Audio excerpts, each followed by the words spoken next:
So we all know as of this point that our battery health within our iPhone is probably one of the most important aspects of buying a brand new iPhone or a used iPhone. You might be buying a brand new iPhone because the battery health on your older iPhone may be terrible, but you also might be going through and trying to buy maybe with your used iPhone, you might be trying to protect and preserve the battery life as much as possible. Now, the very first thing I'd recommend doing for the most part is if you want to go ahead and stop destroying your particular battery life or your battery health of your particular iPhone, is to avoid putting your iPhone in very hot or very cold conditions. This is by far the number one way your particular iPhone is going to be experiencing massive amounts of battery health degradation on your particular, iPhone. And I will be honest, whether you have an iPhone, Android, whatever device you have, it makes a lot more sense for you to go ahead and keep your iPhone in, normal weather conditions rather than always putting it in very hot or very cold conditions.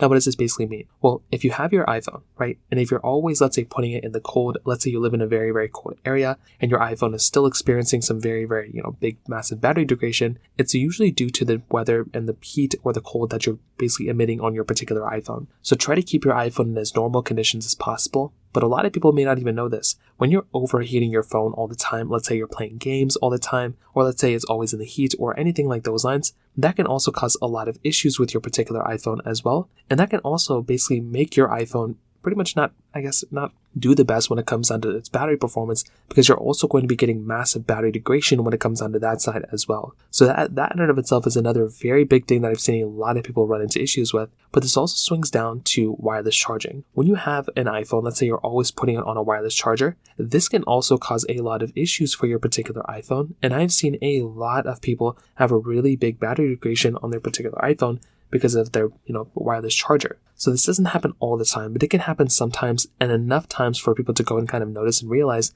that, hey, it may not be the best choice if they go through and actually use, their particular iPhone on a wireless charger, because that can also cause a lot of issues when it comes down to that. So I will tell you, the best thing you can do to preserve the battery health of your iPhone and to stop destroying your battery health of these particular devices is to always keep your iPhone, or 99 or 95% of the time, keep it in normal weather conditions, make sure it doesn't get in extreme hot or extreme cold conditions, but also you want to make sure your particular iPhone, you probably try to avoid wireless charging it all the time, because that can also cause lots of issues when it comes down to the battery degradation as well over time. So that pretty much covers it up here. If you have any other thoughts or questions, let me know in the comment section below.